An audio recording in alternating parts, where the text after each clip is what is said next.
Hello everyone, मैं Veenu Verma excel in education channel में आप सभी का स्वागत करती हूं।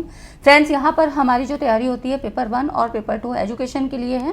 तो अगर आप लोग एजुकेशन सब्जेक्ट से किसी भी परीक्षा की तैयारी कर रहे हो, चाहे पीजीटी की हो या नेट की परीक्षा हो या असिस्टेंट प्रोफेसर की, आप यहाँ ज्वाइन हो सकते हैं। ठीक है, पेपर 1 में हमारी जो तैयारी चल रही है उसमें आपको 500 क्वेश्चन सीरीज आपको दी जा रही है और काफ़ी सारे मैंने करवा भी दिए हैं। साथ में आपको न्यू कॉन्सेप्ट के लिए प्लेलिस्ट अलग बना दी है और यूनिट वाइज कॉन्सेप्ट आपको अलग दिए गए हैं। तो आप लोग वहाँ पर देख लीजिए, सारी चीज़ें आपकी क्लियर हो जाएंगी। ठीक है, बहुत ईजी वे में मैंने समझाने की कोशिश की है। और अभी जो हमारी सीरीज़ चल रही है उसमें हम कुछ करेंट अफेयर्स के भी 10 वीडियोस में मैक्सिमम चीज़ें कवर कर चुके हैं। करेंट अफेयर के सवाल आपके यहाँ पूछे जाते हैं जनरल अवेयरनेस से संबंधित। ठीक है, आज के इस वीडियो में हम लोग new education policy, national education policy, राष्ट्रीय शिक्षा नीति NEP 2020 के बारे में यहाँ पर बात करेंगे कि आपकी ये जो शिक्षा नीति थी 2020 में आई और उसके बाद से अब क्या है 2024 आ गया।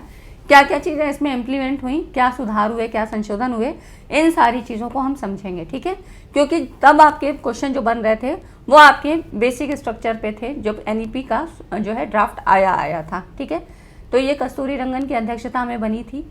ठीक है, इसमें कौन कौन सी चीज़ें सिफारिशें आई, कौन कौन से सुझाव दिए गए, ये सारी चीज़ें तब क्वेश्चन आपके पूछे जा चुके हैं। लेकिन आज की इस वीडियो में हम लोग अब तक क्या क्या चीज़ें इसमें होती आई हैं, क्या करेक्शन हुए, क्या चीज़ें इम्प्लीमेंट हुई हैं, इन सारी चीज़ों को यहाँ पर डिस्कस करेंगे। तो आपके बेसिक कॉन्सेप्ट तो यहाँ पर साथ में होंगे ही होंगे। न्यू कॉन्सेप्ट मतलब न्यू से मतलब करेंट अफेयर्स की क्या क्या चीज़ें ऐड हुई हैं, क्या क्या चीज़ें हमने यहाँ पे इसमें इम्प्लीमेंट की हैं, और साथ में PYQs हम 2023 वाले जितने भी क्वेश्चन हैं वो यहाँ पर डिस्कस करेंगे। ठीक है, तो काफ़ी सारी चीज़ें आपकी क्लियर हो जाएंगी कि क्वेश्चन आपके कैसे बन सकते हैं। मैक्सिमम चीज़ें मैंने इसमें लेने की कोशिश की है। चैनल पे पहली बार आए हैं तो सब्सक्राइब कर लीजिएगा, साथ में टेलीग्राम चैनल को ज्वाइन कर लें। लिंक आपको डिस्क्रिप्शन में मिल जाता है, सारी PDFs वहीं पे प्रोवाइड की जाती हैं। ठीक है, तो यहाँ पर हम बात करेंगे NEP 2020 के बारे में, बेसिक कॉन्सेप्ट, करेंट अफेयर और आपके 2023 के सवाल जितने भी पूछे गए हैं, है ना। तो वीडियो को ज़्यादा से ज़्यादा शेयर करिए और पूरा देखिएगा, लास्ट तक आपको बहुत सारे न्यू कॉन्सेप्ट भी पता लगेंगे कि अभी उसमें क्या क्या चीज़ें चल रही हैं। ठीक है, स्टार्ट करते हैं। यहाँ पर देखिए NEP 2020 के बारे में बात करें तो शिक्षा नीति का क्या नाम है अभी की, अगर हम परिप्रेक्ष्य में बात करते हैं 2023 में, तो राष्ट्रीय शिक्षा नीति 2023 और किसके द्वारा आयोजित की गई थी, तो MHRD, जिसका अभी नाम क्या है, शिक्षा मंत्रालय। ठीक है, भारत का मिनिस्ट्री ऑफ एजुकेशन, शिक्षा मंत्रालय।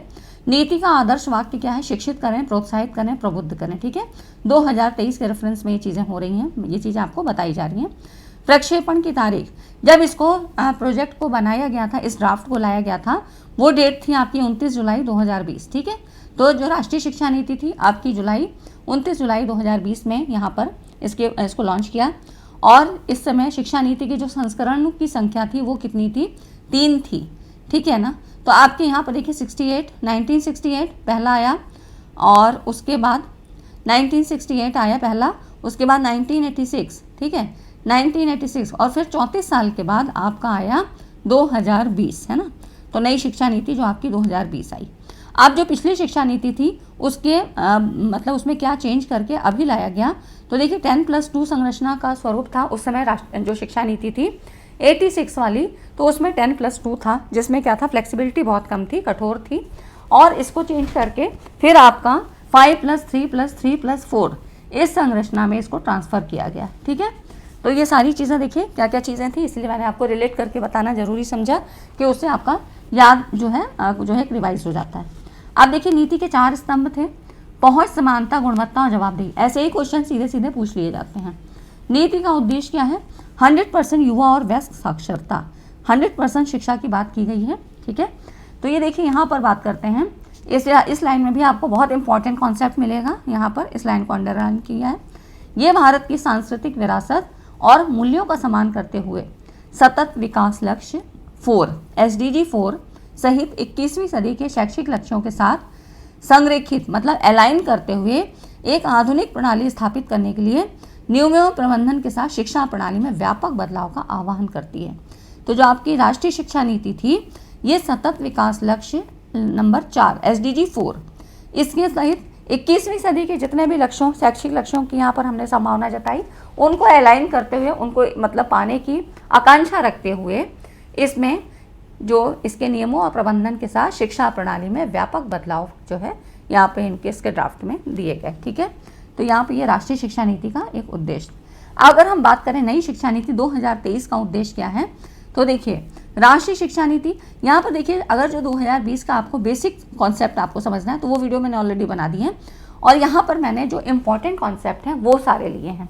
ठीक है, तो 2020 से 2023-24 तक अभी तक जो भी चेंजेस आए हैं वो सारे, और बेसिक कॉन्सेप्ट जहाँ से आपके सवाल ज़्यादा पूछे जाते हैं वो सारे मैंने लिए हैं। अगर आपको पूरा ऐसे पढ़ना है तो उसकी PDF मैंने ऑलरेडी दे रखी है। ठीक है, तो आप लोग थोड़ा स्क्रॉल करके ऊपर देखिएगा तो उसमें आपको मिल जाएगी, या तो फिर मैं फिर से आपको डाल दूंगी। ठीक है, तो अब देखिए यहाँ पर क्या है, राष्ट्रीय शिक्षा नीति का प्राथमिक उद्देश्य क्या है, भारत में शिक्षा के मानक को वैश्विक स्तर तक उठाना है। ठीक है, तो यहाँ पर जो आपका ग्लोबल लेवल तक की बात की जाती है, और जिससे देश ज्ञान आधारित क्षेत्रों में अग्रणी बन सके, और ये लक्ष्य राष्ट्रीय शिक्षा नीति और शिक्षा के यूनिवर्सलाइजेशन के द्वारा प्राप्त किया जा सकता है। शिक्षा के सार्वभौमिकरण मतलब अगर हम बात करें तो प्री प्राइमरी लेवल से लेकर हायर एजुकेशन तक शिक्षा के सार्वभौमिकरण, यूनिवर्सलाइजेशन की बात यहाँ पर की गई है। ऐसे शब्दों को आपको याद रखना है। ठीक है, इस उद्देश्य के लिए सरकार ने शिक्षा की गुणवत्ता में सुधार लाने और बच्चों की अच्छी शिक्षा प्राप्त करने में उसको सक्षम बनाने के लिए लक्ष्य के साथ राष्ट्रीय शिक्षा नीति 2023 के जो पूर्व शिक्षा नीति में कुछ संशोधन लागू किए हैं। ठीक है, तो इस उद्देश्य के लिए कि शिक्षा का यूनिवर्सलाइजेशन किया जा सके, इसकी क्वालिटी में कैसे सुधार लाया जा सके, और बच्चों की शिक्षा प्राप्त करने में सक्षम करने में, और इनके कुछ लक्ष्यों को निर्धारित किया गया। अब इसके लिए क्या हुआ, 2020 में तो कुछ ड्राफ्ट आपका तैयार किया गया था, अब उस ड्राफ्ट में भी कुछ संशोधन किया गया जो कि 2023 में इनको लागू किया गया। ठीक है, तो इन्हीं का संशोधन के साथ 2023 की जो है न्यू एजुकेशन पॉलिसी में आपकी कुछ चीज़ें यहाँ पर करी गई। ठीक है, अब देखिए इससे बेनिफिट्स क्या हुआ, जो न्यू एजुकेशन पॉलिसीज़ में कुछ संशोधन हुए, इससे फ़ायदा क्या हुआ, तो पूर्व शिक्षा नीति को नई राष्ट्रीय शिक्षा नीति से बदल दिया गया, जिसे शिक्षा मंत्रालय द्वारा लागू किया गया। पहले क्या था, MHRD है ना, मानव संसाधन विकास मंत्रालय के द्वारा चलता था। अब ये है आपका शिक्षा मंत्रालय, मिनिस्ट्री ऑफ एजुकेशन के द्वारा। ठीक है, तो यहाँ पे मिनिस्ट्री ऑफ एजुकेशन के, अब इसको देखिए मानव संसाधन मंत्रालय अब शिक्षा मंत्रालय के नाम से जाना जाएगा। ये सारे चेंजेस हुए है ना। राष्ट्रीय शिक्षा नीति मेडिकल और कानून की पढ़ाई को छोड़कर शिक्षा को सार्वभौमिक बनाएगी। मतलब ये क्वेश्चन आपसे सीधा सीधा यहाँ पूछा गया था 2021-22 में कि मेडिकल और मतलब किस क्षेत्र को छोड़ के बाकी सभी जगह इसको यूनिवर्सलाइजेशन किया जाएगा। तो आपको कई एक ऑप्शन 4-5 दिए गए थे और उसमें था तो मेडिकल और कानून की पढ़ाई को छोड़कर मेडिकल और लॉ में जो है इसको नहीं माना जाएगा, बाकी सभी जगह शिक्षा का यूनिवर्सलाइजेशन किया जाएगा।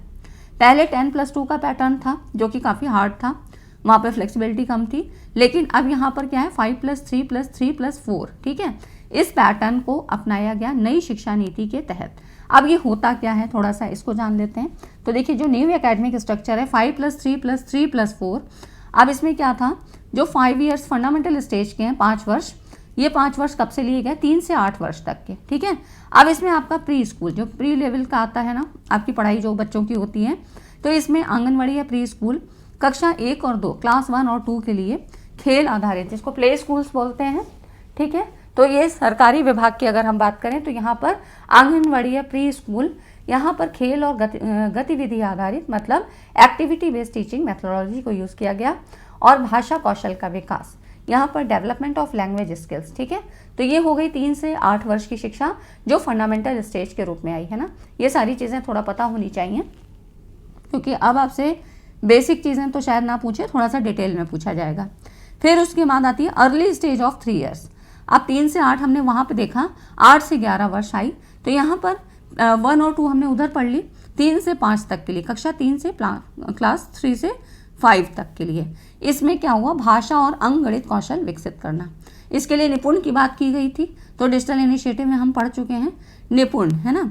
तो खेल और गतिविधि आधारित शिक्षण पद्धति, इसमें कक्षा में बातचीत, पढ़ना, लिखना, बोलना, ये सारी चीज़ें थी। ठीक है, तो खेल और गतिविधि एक्टिविटी बेस्ड इसमें भी हो गया, लेकिन यहाँ पर क्लास 3 से क्लास 5 तक, है ना। तो यहाँ पर आपकी जो है फिजिकल एजुकेशन की भी बात है, आर्ट्स की भी बात है, ये सारी चीज़ें इसमें शामिल हैं। ठीक है ना, और सबसे ज़्यादा ज़रूरी भाषा और अंकगणित कौशल का विकास करना।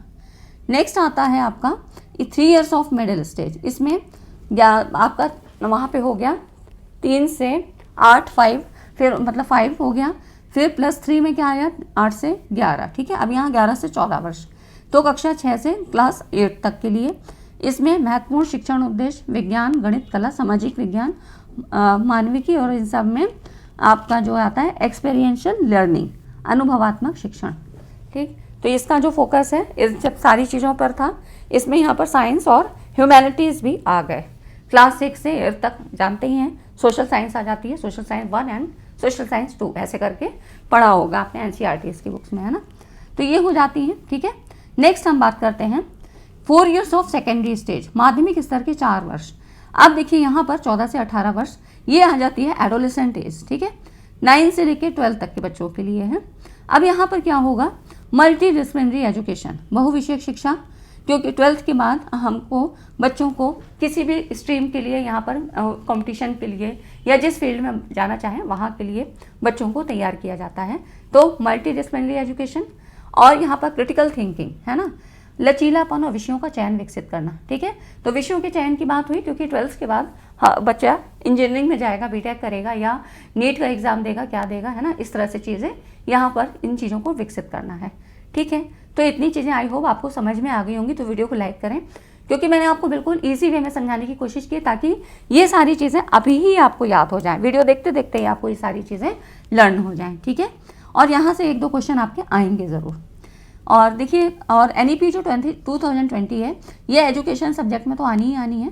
तो कई पेपर 2 में भी कई सब्जेक्ट में आनी है, और पेपर 1 में तो आता ही आता है ना।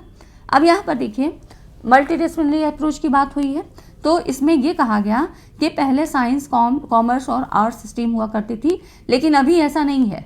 मल्टीडिसिप्लिनरी अप्रोच को यहाँ पर लागू किया जाएगा। मतलब इसमें ये होगा कि वे आप फिजिक्स या आर्ट के साथ साथ यहाँ पर कॉमर्स लेके भी पढ़ सकते हैं, ठीक है, हिंदी लेके भी पढ़ सकते हैं। ज़रूरी नहीं कि साइंस का सब्जेक्ट है तो साइंस के ही साथ पढ़ें। 6th क्लास में कंप्यूटर भाषाएं सिखाई जाएंगी। सभी स्कूलों को डिजिटल तकनीकी से लैस किया जाएगा, और सभी प्रकार की सामग्री का क्षेत्रीय भाषाओं में अनुवाद किया जाएगा, और वर्चुअल लैब बनाए जाएंगे, ठीक है। तो वर्चुअल लैब की भी बात की गई है। 2023 तक आते आते इन सारी चीज़ों को इम्प्लीमेंट किया गया, ठीक है। तो यहाँ पर क्षेत्रीय भाषाओं में अनुवाद करने से क्या होगा, किसी को लैंग्वेज की प्रॉब्लम नहीं आएगी, वो अपनी रीजनल लैंग्वेज में सीख सकता है, ठीक। तो ये हो गए। उसके बाद देखिए NEP को जो है यहाँ परफॉर्म करने में, इम्प्लीमेंट करने में जो GDP है ना, ग्रॉस डेवलपमेंट, तो इसमें देखिए तो यहाँ पर जो होगा ना 6% खर्च होगा। सरकार शिक्षा पर देश की GDP का अभी क्या होता है 1.7%, तो 6% खर्च करेगी, मतलब बढ़ा दिया गया, ठीक है। तो यहाँ पर ये इन चीज़ों को बढ़ाया गया, 1.7 से 6% कर दिया गया। यदि चाहे तो शिक्षार्थी संस्कृत और अन्य प्राचीन भारतीय भाषाओं का अध्ययन भी कर सकेगा, ठीक। 2 बार बोर्ड की परीक्षाएं आयोजित की जाएंगी। इससे क्या होगा, तनाव से मुक्ति मिलेगी।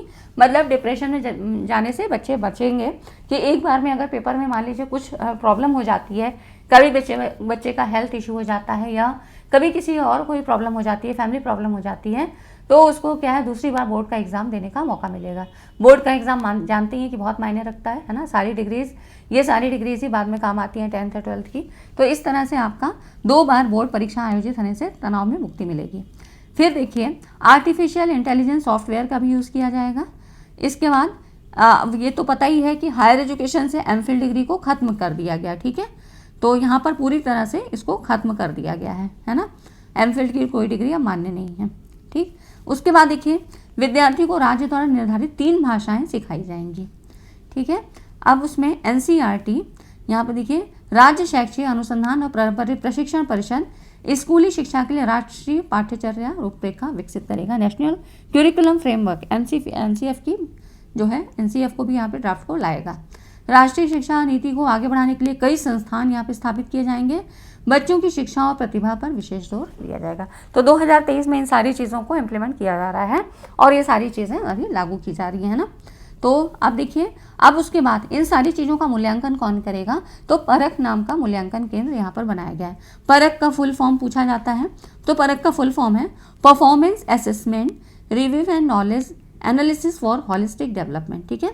परख, P से performance, A for assessment, performance assessment, R से रिव्यू, ठीक, A से जो है आपका एनालिसिस हो गया, और यहाँ पर देखिए नॉलेज A और K है ना, तो knowledge analysis and H holistic development, ठीक है, डी इसमें साइलेंस। तो इस तरह से डी हिडन है और आपका होलिस्टिक डेवलपमेंट, ठीक है। तो ये हो गया परख। तो यहाँ पर समग्र विकास के प्रदर्शन के लिए राष्ट्रीय मूल्यांकन केंद्र के रूप में परख की स्थापना की गई। परख का फुल फॉर्म जरूर आता है, परख के बारे में थोड़ा सा जान लीजिए। तो देखिए, परख को राष्ट्रीय शिक्षा नीति एनईपी 2020 के एक जो है फंक्शनिंग, इसके मतलब फंक्शनिंग पॉलिसी के रूप में यहाँ पर लॉन्च किया गया है, जिसमें नए मूल्यांकन पैटर्न और नवीनतम शोध के बारे में स्कूल बोर्डों को सलाह देने के लिए और सहयोग को बढ़ाया देने के लिए एक फैकल्टी के रूप में यहाँ पर परिकल्पना की गई है, मानक निर्धारण निकाय के रूप में, ठीक है। तो इस तरह से एनसीईआरटी के एक भाग के रूप में काम करेगा, है ना। तो एनसीईआरटी के एक इसको ही परख के रूप में इसका जो है ये मूल्यांकन का काम करेगा। उसके बाद नेशनल अचीवमेंट सर्वे एनएएस और स्टेट अचीवमेंट सर्वे एसएएस जैसे समय समय पर लर्निंग आउटकम टेस्ट भी, इसका भी काम सौंपा जाएगा। इससे क्या होगा, मूल्यांकन होगा नेशनल लेवल पे भी और स्टेट लेवल पे भी। फिर देखिए, ये 3 प्रमुख मूल्यांकन क्षेत्रों पे कार्य करेगा। व्यापक मूल्यांकन, स्कूल आधारित और परीक्षा सुधार, ठीक है। तो ये सारे जो चीज़ें हैं ना, ये मैंने आपको घटना चक्र की बुक्स और आपकी जो कुछ वेबसाइट्स हैं गवर्नमेंट्स की, वहाँ से ये सारी चीज़ें ली हैं, ठीक है। तो ये सारी चीज़ें आपके लिए कलेक्शन के रूप में मैंने इन सब जगहों से लिया है, ठीक है। घटना चक्र है, क्रॉनिकल है और आपकी दृष्टि पब्लिकेशन की है। तो यहाँ से ये सारी चीज़ें मैंने कलेक्ट की हैं, ठीक। नेक्स्ट आप देखो, विभिन्न संबंधित श्रेणियों पर नई शिक्षा नीति के प्रभाव। तो शिक्षकों पर क्या प्रभाव पड़ा, तो शिक्षकों के लिए देखिए, शिक्षकों और शैक्षिक तकनीकों पर भी इसका प्रभाव पड़ेगा। तो एनईपी 2023 के अनुसार किसी स्कूल में शिक्षक के रूप में काम करने के लिए बीएड की डिग्री आवश्यक है और इसके लिए जो बीएड का कोर्स है ना, 4 साल का इंटीग्रेटेड कोर्स होना चाहिए, ठीक है। तो इसके लिए इन्होंने 4 साल का इंटीग्रेटेड कोर्स ही माना है और इसके कारण फिर योग्य शिक्षकों को ही नियुक्ति मिलेगी। इससे क्या होगा कि जो क्वालिटी है एजुकेशन की वो इम्प्रूव होगी, है ना। तो शिक्षकों पर तो ये प्रभाव पड़ा। छात्रों पे कैसे पड़ेगा, यूजी और उच्च शिक्षा छात्रों पर। इसकी इंग्लिश की स्लाइड यहाँ पर है। तो अगर हम अंडर ग्रेजुएट और हायर एजुकेशन की बात करें तो यूजी डिग्री 4 साल तक चलेगी, ठीक है। और बहुविषयक, समग्र और लचीली होगी, फ्लेक्सिबिलिटी होगी, मल्टीडिसिप्लिनरी होगी, है ना। तो डिग्री प्रोग्राम से हटने के भी अवसर दिए जाएंगे, अगर चाहें तो वो हट सकते हैं। तो इस तरह से यहाँ पर देखिए, पीजी पाठ्यक्रम की अवधि 1 से 2 वर्ष तक सीमित होगी। एमफिल कार्यक्रम को समाप्त कर दिया गया है ना। और यहाँ पर देखिए, कानूनी और चिकित्सा पाठ्यक्रम को छोड़कर सभी उच्च शिक्षा पाठ्यक्रमों की देखरेख के लिए एक नया अथॉरिटी स्थापित किया जाएगा, है ना। तो कानूनी और चिकित्सा, यहाँ पर मेडिकल और लॉ के क्षेत्र को छोड़कर सभी जगह पर ये नई अथॉरिटी सिस्टम लागू किया जाएगा, है ना। तो ये ज़रूर याद रखना है, ये सारी चीज़ें आपको पता होनी चाहिए। उसके बाद देखिए, कहाँ कहाँ से आपके क्वेश्चन पूछे जाते हैं वो मैंने आपको बिल्कुल यहाँ पर 4-6 लाइनों में समझाने की कोशिश की है। तो इस तरह से क्वेश्चन आपसे पूछे गए हैं। देखिए, क्वेश्चन बनाने में बैठती तो बहुत सारी स्लाइड हो जाती हैं, बनाने में भी दिक्कत होती है, ठीक है, टाइप करना पड़ता है। लेकिन यहाँ से एग्जैक्ट ऐसे ही एज इट इज़ क्वेश्चन पूछे गए हैं। तो ये सारे क्वेश्चन आपके प्रीवियस ईयर में पूछे गए हैं। जैसे कि उच्चतर शिक्षा की बात करें, हायर एजुकेशन में, तो व्यावसायिक शिक्षा समेत सकल नामांकन अनुपात को ग्रॉस एनरोलमेंट रेशियो GER जो है, इसको 2018 के 26.3% से बढ़ाकर 2035 तक कितना है, 50% करना होगा, ठीक है। तो ग्रॉस एनरोलमेंट रेशियो को पहले कितना था, 2018 में 26.3, जो कि 2035 में कितना हो जाएगा, 50%। ऐसे ही क्वेश्चन सीधे सीधे पूछा गया है। उसके बाद मेरू की फुल फॉर्म पूछी गई है।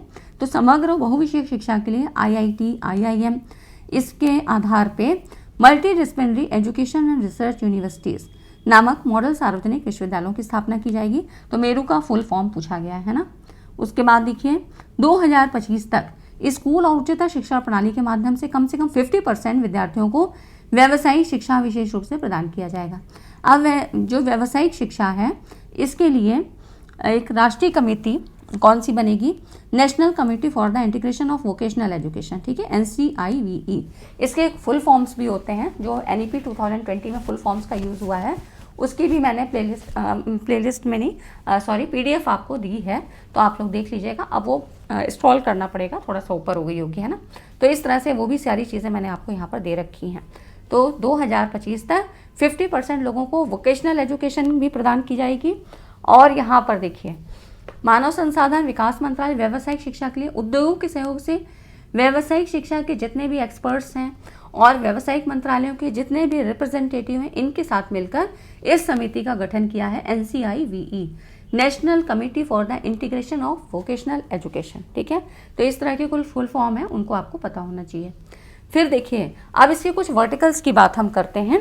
तो यहाँ पर higher education commission of India HECI, इसके तहत 4 स्वतंत्र व्यवस्थाओं की स्थापना की गई है। इसमें यहाँ पर देखिए national higher education regulatory council NHERC, 4 verticals हैं, इनके नाम आपसे पूछे जाते हैं या फाइंड आउट करने को आता है कि इनमें से कौन सा नहीं है।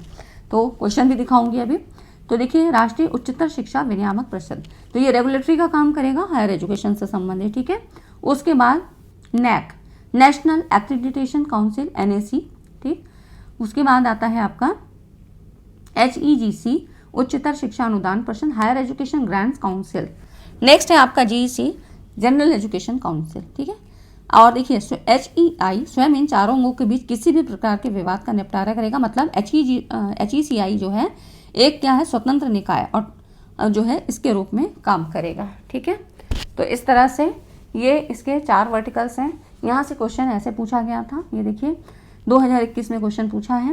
तो इसमें कह रहा है उच्च शिक्षा की विनियामक व्यवस्था के रूपांतरण के लिए NEP द्वारा higher education commission of India की स्थापना का प्रस्ताव किया है। तो HECI के कौन कौन से वर्टिकल्स हैं? तो अभी आपने पढ़ा कि NHERC ये पढ़ा हमने, और आपका NAC पढ़ा था, है ना। फिर आपका HEGC है ना, हायर एजुकेशन ग्रांट्स काउंसिल, आप यहाँ देख सकते हो HEGC है ना। तो ये आपको पता होने चाहिए, 2021 में ये क्वेश्चन पूछा गया है ना। ठीक है, नेक्स्ट देखो यहाँ पर कुछ क्वेश्चन देख लेते हैं। फ्रेंड्स इतनी चीज़ें समझ में आई, लगा कि वीडियो इंपॉर्टेंट है, यूज़फुल है, तो आप लोग ज़रूर बताइएगा और वीडियो को लाइक एंड शेयर ज़्यादा से ज़्यादा करें, बहुत ज़्यादा लोगों को शेयर करें ताकि उन तक भी पहुँचे। देखिए क्वेश्चन देख लेते हैं, ये सारे क्वेश्चन आपके 2023 के हैं। स्टेटमेंट के सवाल हैं, 2 स्टेटमेंट दिए हैं। इसमें कह रहा है राष्ट्रीय शिक्षा नीति में उच्चतर शिक्षा प्रणाली में विघटनकारी प्रौद्योगिकियों के व्यापक प्रयोग का पूर्वानुमान लगाया गया है। तो यहाँ पर देखिए ये जो है आपकी ये कह रहा है कि विघटनकारी प्रौद्योगिकियों, मतलब यहाँ पर ये डिस्रप्टिव टेक्नोलॉजी के बारे में कह रहा है। तो जो यहाँ पे national educational technology technical forum NETF, इसके माध्यम से जितनी भी टेक्नोलॉजीज थी उनकी यहाँ पर चर्चा की गई थी। ठीक है, तो ये वाला बिल्कुल सही बात है। और उसके बाद देखिए दूसरा कह रहा है राष्ट्रीय शैक्षिक प्रौद्योगिकी मंच से शिक्षा प्रणाली में विघटनकारी प्रौद्योगिकी को एकीकृत करने की रूपरेखा तैयार करने की अपेक्षा की गई है। ऐसा नहीं ये गलत है, बल्कि उनको अलाइन करने की व्यवस्था यहाँ पर की गई है। ठीक है, सॉरी ये कह रहा है यहाँ पर देखिए, इसमें कह रहा है कि ये जो है ना आपका यहाँ पर ये जो है ये राष्ट्रीय शैक्षिक प्रौद्योगिकी मंच से शिक्षा प्रणाली में विघटनकारी प्रौद्योगिकी को एकीकृत करने की रूपरेखा तैयार करने की अपेक्षा की गई है ना। तो ये यहाँ देखिए national technology forum NETF is expected to prepare education road map for integrating the disruptive technology into the education system. ठीक है, तो ये बिल्कुल सही बात है ना, अपेक्षा नहीं की गई है यहाँ पर, ये चीज़ जो है ये बिल्कुल ये वाला सही है। ठीक है, तो ये चीज़ जो है बिल्कुल सही बात है, सही चीज़ कह रहा है कि विघटनकारी प्रौद्योगिकी को एकीकृत करने की रूपरेखा तैयार करने की अपेक्षा की गई है ना, एक्सपेक्टेड।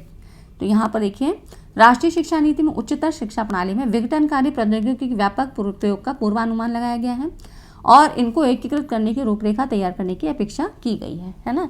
तो ये भी सही है। NETF जो नेशनल एजुकेशनल टेक्नोलॉजी फोरम है, शिक्षा संस्थान और राज्य और केंद्र सरकारों इन सब के साथ साथ ज्ञान और अनुसंधान के साथ साथ अवसर प्रदान करने के लिए प्रौद्योगिकी को एकीकृत करने, तैनाती और प्रौद्योगिकी के उपयोग पर निर्णय लेने की सुविधा प्रदान करता है। तो मतलब ये वाला भी ऑप्शन सही है, दूसरा भी सही है। ठीक है, तो इस तरह से आपसे ऐसे क्वेश्चन पूछे जाते हैं। नेक्स्ट आप देखो यहाँ पर भी स्टेटमेंट का ही सवाल है, इस तरह से स्टेटमेंट वाले सवाल ज़्यादा पूछे जाते हैं। 2 कथन दिए हैं, इसमें कह रहा है राष्ट्रीय शिक्षा नीति 2020 के अनुसार भारतीय उच्च शिक्षा आयोग हायर एजुकेशन जो आपका HECI है, हायर एजुकेशन कमीशन का एक अंगक सामान्य शिक्षा परिषद GEC उच्च शिक्षा संस्थानों के लिए प्रत्यायन के लिए उत्तरदायी होगा। और दूसरा कह रहा है, तो यहाँ पर ये चीज़ गलत है। ठीक है, यहाँ दूसरा कह रहा है, इसमें आपको दूसरा कह रहा है कि 15 वर्षों राष्ट्रीय शिक्षा नीति के अनुसार 15 वर्षों की कालावधि के दौरान चरणबद्ध तरीके से श्रेणीकृत प्रत्यायन और श्रेणीकृत स्वायत्त की एक समुचित प्रणाली द्वारा स्वतंत्र स्वशासी संस्थान बनना सभी उच्च शिक्षा संस्थानों का उद्देश्य होगा। तो यहाँ पर ये बात बिल्कुल सही है। देखिए किस तरह से सारे क्वेश्चन आपके 2023 के हैं। इसमें देखिए यहाँ पर HECI के निर्माण का प्रस्ताव दिया, तो 4 यहाँ पर वर्टिकल्स आपको बताए गए, जिसमें NHERC, GEC, HEGC और NEC है ना। तो इसमें देखिए ये जो है सामान्य शिक्षा परिषद उच्च शिक्षा कार्यक्रम के लिए अपेक्षित सीखने के परिणाम का ढांचा तैयार करेगा और उनके लिए नॉर्म्स का निर्धारण करेगा, है ना। तो 15 वर्षों की कालावधि के दौरान चरणबद्ध तरीके से श्रेणीबद्ध प्रत्यायन मतलब एक्रेडिटेशन और ऑटोनोमस जितनी भी ग्रेडिंग है, तो इसके लिए स्वतंत्र स्वशासी संस्थान बनना सभी उच्च शिक्षा संस्थानों का उद्देश्य होगा, है ना। तो इस तरह से दूसरा वाला सही है। ठीक, ये जो है HECI इस जी का जो एक है वर्टिकल GEC, ये उच्च शिक्षा संस्थानों के लिए ये एक्रेडिटेशन के लिए उत्तरदायी नहीं होगा, है ना।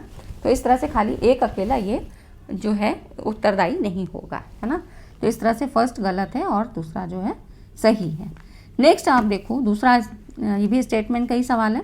इसमें कह रहा है NEP 2020 के अनुसार अध्यापन ड्यूटी अधिक होगी, विद्यार्थी शिक्षा का अनुपात उच्च होगा और शिक्षकों का सामान्यतः देश भर की संस्थाओं में स्थानांतरण हो सकेगा। तो देखिए यहाँ पर ये बात गलत है, ऐसा नहीं होगा क्योंकि सारी चीज़ें यहाँ पर एक रेगुलेटरी के अंतर्गत रखी गई हैं। फिर दूसरा कह रहा है NEP 2020 के डॉक्यूमेंट्री के अनुसार, है ना, तो शिक्षकों को अभिनव शिक्षण व शोध हेतु अपनी स्वयं के शिक्षा शास्त्रीय उपायों को डिज़ाइन करने की स्वतंत्रता होगी। ये बात सही है ना। यहाँ पर इसका डिटेल देख लेते हैं। देखिए NEP 2020 के अनुसार अध्यापक ड्यूटी निम्न होगी और विद्यार्थी शिक्षा का अनुपात भी निम्न होगा, मतलब जितने स्टूडेंट हैं उन्हीं के अकॉर्डिंग टीचर रखे जाएंगे और समान देश भर की संस्थाओं में स्थानांतरण पर रोक लगेगी। उसके बाद देखिए यहाँ पर कह रहा है कि सभी को अपने डिज़ाइन करने की शास्त्रीय उपागम को डिज़ाइन करने की स्वतंत्रता होगी। तो पहला जो है असत्य है और दूसरा सत्य है। ठीक है, नेक्स्ट आप देखो चौथा स्टेटमेंट है। इसमें कह रहा है नई NEP 2020 में संस्थाओं के बीच क्रेडिट्स के अंतरण की सुविधा के लिए ABC academic bank of credit की स्थापना की सिफारिश की गई है। बिल्कुल सही बात है, ABC की स्थापना की गई है और इसी क्रेडिट के आधार पर दूसरे विश्वविद्यालय वगैरह में अगर कहीं पे एडमिशन लेना चाहते हैं तो वहाँ पर आपके ये क्रेडिट्स जुड़ जाते हैं। NEP 2020 को उद्देश्यों में से एक देश में बहुविषयक संस्थाओं की संख्या में वृद्धि करना है। तो ये भी बात बिल्कुल सही है ना। तो ये दोनों आपके स्टेटमेंट सही है, सारे आपके 2023 के क्वेश्चन है। नेक्स्ट देखिए यहाँ पर अगला जो क्वेश्चन है, निम्नलिखित में से कौन भारत में उच्चतर शिक्षा की गुणवत्ता में सुधार हेतु नई शिक्षा नीति NEP 2020 की सिफारिशें हैं। तो सिफारिशों में क्या क्या कहा गया था, तो देखिए ये सारी चीज़ कही गई थी कि इसमें आपका राष्ट्रीय शोध संस्थान की शुरुआत, है ना, ये भी कहा गया था, NRF की स्थापना करना, उच्चतर शिक्षा संस्थानों का प्रत्यायन, एक्रेडिटेशन ऑफ हायर एजुकेशन, शिक्षा की क्वालिटी को सुधारने के लिए, व्यावसायिक शिक्षा का मुख्यधारा शिक्षा में समाकलन, वोकेशनल एजुकेशन की बात की गई थी, है ना। और फिर है आपका यहाँ पर देखिए ये है राष्ट्रीय उच्चतर शिक्षा अर्हता framework NHEQF, national higher education qualification framework NHEQF, है ना। तो ये सारी चीज़ें इसलिए मैंने आपको अलग से नहीं लिया क्योंकि इसका क्वेश्चन है, तो इसलिए जितनी भी रिकमेंडेशंस यहाँ पर ली गई थी ये सारी हैं। ठीक है, तो ये हो जाता है। इसी में आपको फुल फॉर्म भी काफ़ी मैंने बता दिए, है ना। तो ये हो जाता है आपका, ये सब इसके रिकमेंडेशंस थी। ठीक, तो ये वाला ऑप्शन सही है। नेक्स्ट आप देखो यहाँ पर अगला जो क्वेश्चन है और लास्ट क्वेश्चन है, NEP 2020 की सिफारिशों के अनुसार कौशल के भारतीय मानकों को किसके व्यवसायों के अंतर्राष्ट्रीय मानक वर्गीकरण के साथ संरक्षित किया जाएगा, है ना। तो भारतीय मानकों को निम्नलिखित में से किसके व्यवसायों के, तो इसमें देखिए इसकी जो बात हुई है किसके साथ अलाइन करने की बात की गई है, international standard of classification of occupation के हिसाब से, तो ILO इंटरनेशनल लेबर ऑर्गेनाइजेशन, इसकी देखिए यहाँ पर राष्ट्रीय शिक्षा नीति 2020 की सिफारिशों के अनुसार कौशल के भारतीय मानकों को अंतर्राष्ट्रीय श्रम संगठन इंटरनेशनल लेबर ऑर्गेनाइजेशन के व्यवसायों के अंतर्गत मानक वर्गीकरण के साथ अलाइन किया जाएगा। ठीक है, अंतर्राष्ट्रीय श्रम संगठन ILO। और NEP 2020 के निर्माण के लिए जून 2017 में, ये तो खैर पता ही है कि कस्तूरी रंगन की अध्यक्षता में हुई थी और 2019 में इसका ड्राफ्ट जारी किया गया था, है ना। तो इसमें जो बात की गई है ILO, है ना, अंतर्राष्ट्रीय श्रम संगठन, इनके व्यवसायों के अंतर्गत वर्गीकरण के साथ संरक्षित किया जाएगा, है ना। तो इनके साथ अलाइन करने से मतलब है कि जितने भी इनके जो नॉर्म्स होंगे उन्हीं के अनुसार NEP के भी रखे जाएंगे, है ना। तो जितने भी कौशल के जो भारतीय मानक हैं, स्टैंडर्ड्स हैं, उनको भी ILO के व्यवसायों के अंतर्गत मानक वर्गीकरण के साथ अलाइन किया जाएगा, उन्हीं के अकॉर्डिंग रखा जाएगा, है ना। तो ये कुछ क्वेश्चन थे जो आपके 2023 में पूछे गए। साथ में 2023 तक क्या क्या चीज़ें हुई वो सारी चीज़ें मैंने आपको बता दी। तो वीडियो कैसी लगी फाइनली आप बताइएगा, और अपने लाइक करके कमेंट करके बताइए कैसा लगा, ठीक है। क्वेश्चन भी सारे करवा दिए मैंने जितने अभी तक आए हैं, इसी तरह इंपॉर्टेंट क्वेश्चन और भी करवा देंगे, ठीक है फ्रेंड्स। तो वीडियो अच्छी लगी तो लाइक एंड शेयर करिएगा। मिलते हैं अगली वीडियो में, तब तक चैनल पर बने रहिए। Thanks for watching this video.